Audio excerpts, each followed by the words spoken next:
Good afternoon, everyone. Woo, yes.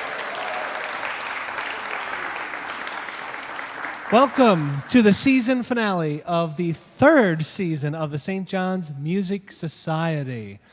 Yeah, it is right. This is a big one, but before we begin, a couple of housekeeping issues. If you need to use the restrooms, go see our usher in the back. He will guide you on the right path. You'll notice that there's an offertory after the fourth number, and that will be our Pass the Plate free will donation. We accept cash. We accept checks if you write St. John's as the payee and in the memo, Music Society, or just scan the QR code and do it online. Super easy. There are many ways to give, and we appreciate all of that. Hi, I'm Aaron Hirsch. I am the principal organist here, and also the, thank you.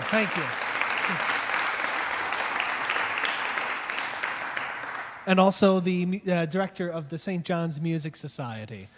This program called Pedalpalooza is what you think it is.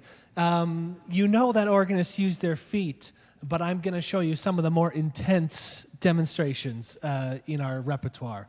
And we'll start out with a lovely prelude by Dieterich Buxtehude in the classic, oh my goodness, I forget the style. You're going to hear bits of free kind of improvised bits, then some formal fugues and counterpoint, then some more improvisatory-like things, then more fugues, then improv, then fugue. You'll know when it's done. So enjoy.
Next on the program is a piece by Vincent Persichetti.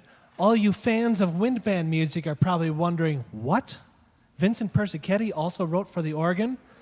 Vincent Persichetti wrote a ton of things. A very important American-Italian composer who taught at Juilliard, had wonderful students that carried on his traditions, and he wrote about 6 or 7 very important organ works in the American literature. He also wrote sonatas for harpsichord, piano, every instrument for conservatory use. He wrote studies for each instrument to play. He wrote wind band repertoire, symphonic works, opera, oratorio, you name it, he did it. And he was so prolific and such a madman that he would tape staff paper to his steering wheel in New York City and compose on the go. Yeah. So, fun fact. Don't compose and drive, people. This piece is a very special piece for me. I learned this back in my undergraduate at the University of Minnesota. And it's a really fun study that is for only pedals. My hands will only be anchoring me or pulling stops occasionally, but everything is in the feet. You will hear 2 separate lines interwoven between each other. You might hear 2, 3, or 4 voice chords throughout. And you'll hear Persichetti's very distinctive style. It's kind of a neo-romanticism with jagged lines. I think that's the best way to describe it. So, 3 movements. I hope you enjoy the Sonatina for Organ Pedals Alone by Vincent Persichetti.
that one is as fun as it looks to play. This next piece is an andante and fugue in C minor by little-known composer Alexandra Thomson. She was born in Yorkshire in 1867, but died in New Zealand in 1907. There isn't a whole lot written about her life specifically. She married a lieutenant in the army, but was also an organist. She was an associate organist at York Minster Cathedral, which, again, a post for a woman at this time was really spectacular. She had articles about music published, as well as a number of songs and madrigals, as well as a big piece for choir and orchestra called The Battle of the Baltic. I haven't heard it, so if anyone finds that recording, please do let me know.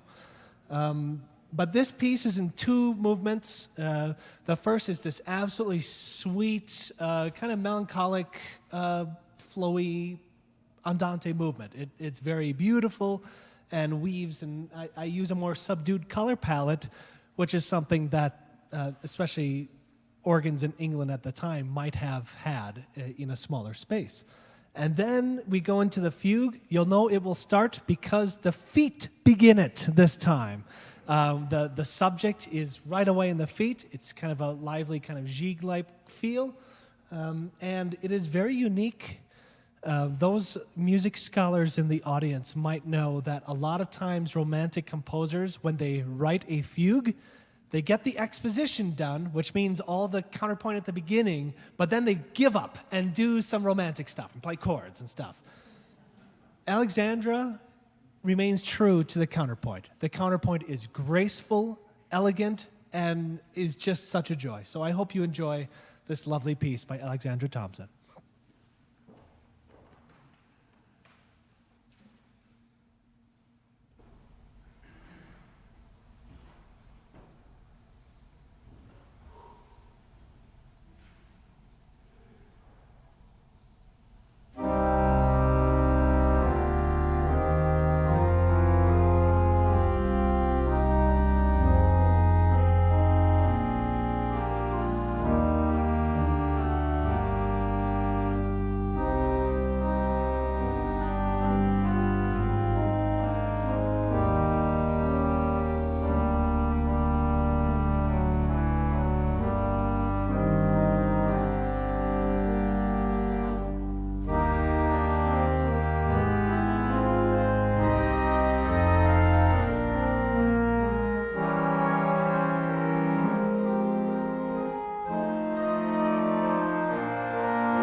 I really do love playing that piece as often as I can. It's just such a satisfying piece to go through.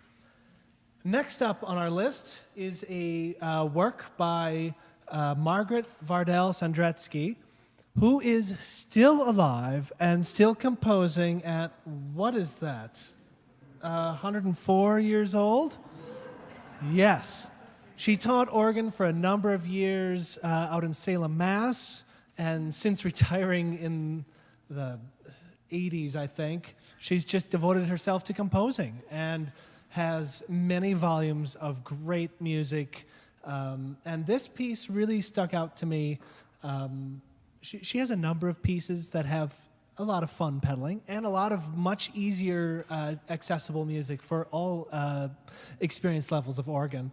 But this one spoke out to me because of its kind of a treatment of Psalm 46, God is our refuge and strength. In fact, if you find your Book of Common Prayer in front of you, the red book, and turn to page 649, you will see Psalm 46 right there.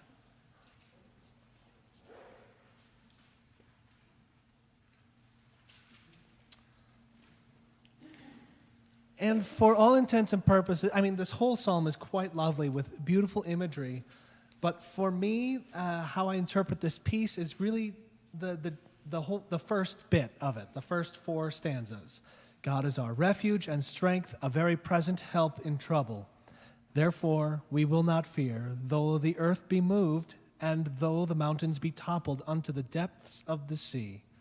Though its waters rage and foam, and though the mountains tremble at its tumult, the Lord of hosts is with us. The God of Jacob is our stronghold. Feel free to keep this page open and meditate not only on those first 4 stanzas, but the whole thing. What you're going to hear as we go through this is kind of a opening out of the depths, very soft, and then a plaintive melody in the oboe will be very gently playing. And that's kind of the seed for the first part. It feels like a prayer. It feels like a supplication. And then the manuals start having kind of soft water movements. It feels like a babbling brook of sorts. And this is where the pedal funness happens, where I have that melody you just heard, not only with the right foot, but a counter melody with the left foot intertwining with all of this. And it kind of plays through all of this. Then in the middle of the piece, the mood changes. And things get a little bit kind of chaotic with kind of crunchy harmonies. This is where things are tumbling, tumult is occurring. And the piece kind of gets louder and more manic. But after the most manic part, there's this, you'll hear all these chords just happening, really quick succession. It finally ends on these big statements in E minor. God is our refuge, our stronghold. And it ends very assertively. So here is the end of the first half of the program. Margaret Sandresky's God is our refuge. This piece was written in memoriam of 9/11, 2001. And so very fitting. You'll hear a lot of the same angst from the times. So hope you enjoy.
Thank you. Now is the point in the concert where we have our offertory, so I will invite our ushers to come forward with plates and to not forget the folks in the balcony as well. Yes, good, good. While we do this, I just want to have a general thanks for all of you. I put in some acknowledgments in the program. I won't read through them. You can enjoy those on your own time. But it's really been a special thing to be able to have this concert series here in this space. I believe this year we were able to host 8 official Music Society concerts from September through today.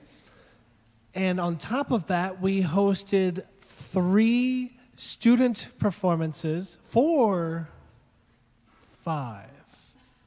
I should have done this beforehand. It gets wild when we're thinking of fall, and go ahead and come forward, ushers. Ushers, we can begin, yes. It's wild when we have a fall and a winter semester to deal with. We have a resident ensemble from the university, the Renova New Music Ensemble. They are a student-led club choir that premieres new works for choir by CU Boulder composer students and alumni. And our spring concert, we even used the organ for one of the pieces, and it was really well done. So it's wonderful that we're able to offer this space for that.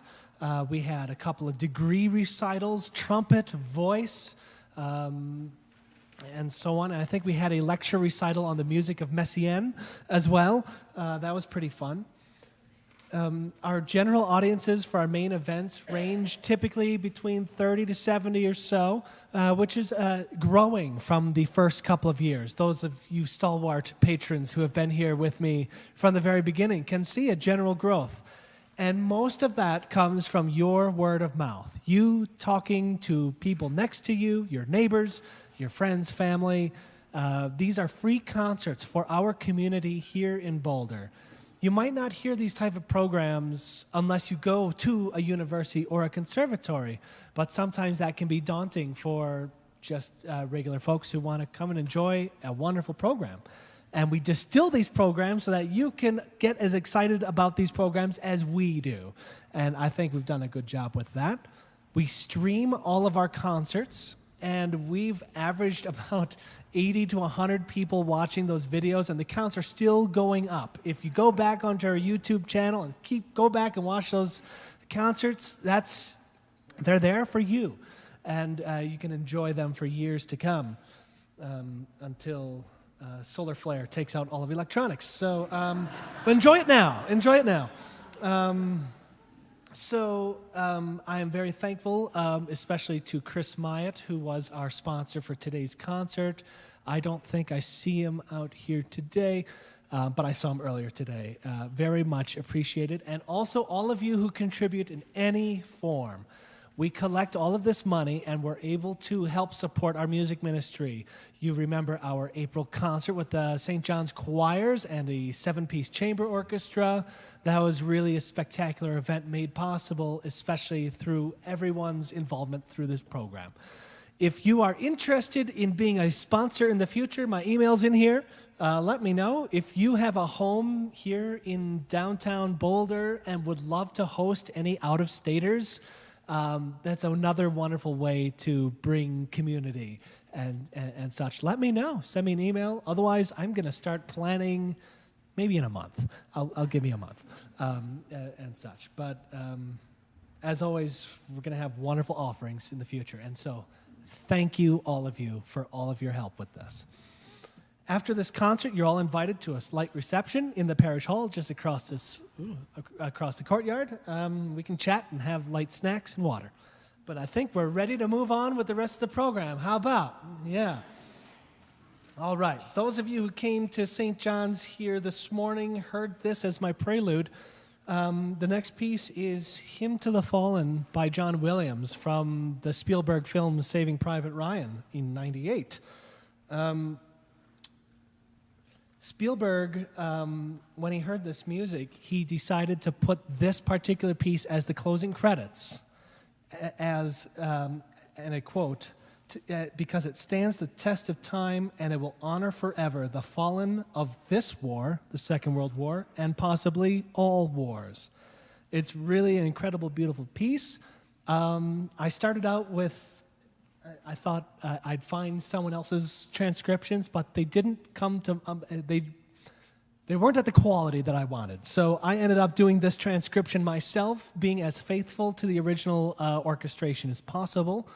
And you'll eventually see why this is also included in Pedalpalooza and not only just for Memorial Day, which is also tomorrow. So very appropriate piece. I hope you enjoy this incredible composition.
This instrument really has many wonderful capabilities with colorations. I'm able to bring in clarinets and bassoons and oboes and all these different tone colors and the strings at the end. It's a wonderful instrument to be able to play and to be able to utilize all of these colors.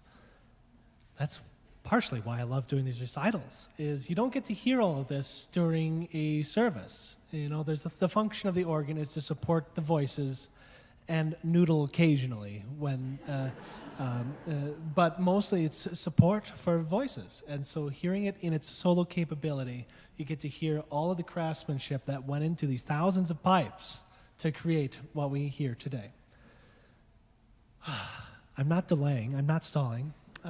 This next piece. This last piece on the program, Leo Sowerby, a massive force in American composition. Not only is known for organ, he wrote a number of symphonies, various other large-scale works. There were a lot of these composers from the early 20th century that were just making their mark in music. And you know, musical tastes change as it moves on. Some are forgotten, some are remembered. Leo Sowerby, especially in the organ community, is definitely remembered. This piece, Pageant, was a piece he wrote for an Italian organ virtuoso named Fernando Germani. And it's really a tour de force of pedaling. It can be a bit much at face level, so I'm going to guide you through what you're going to hear. You're going to hear an introduction, a fanfare-like sound with pedals. Occasional manual shows up.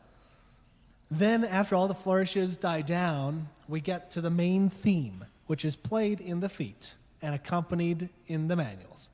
Remember that theme? You're going to hear it throughout the rest of the piece, because the next time you hear it is right after this, where the manuals have the theme and the pedal is accompanying. And then you're going to hear the theme again in an ornate kind of 16th note triplets with the hands, while the pedal does nothing. Well, barely nothing. Then there's a little interlude musically. Then we hear the theme a fourth time, kind of fragmented with pedal scales. That's my favorite part, and I hope it's yours too. Then there's a pedal cadenza that just does some cool stuff, and then a small interlude with the manuals extrapolated from bits of the theme. Then we're going to hear the theme again with chords and pedal interpolations with scales and other things. Finally, there's a big final pedal cadenza and a coda. You will know when this one ends. Thank you so much for being here with us today. I've been working on this program and really looking forward to putting this on for quite some time. And so I hope you enjoy Leo Sowerby's Pageant.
I figured you wouldn't want this evening to end. How about one more?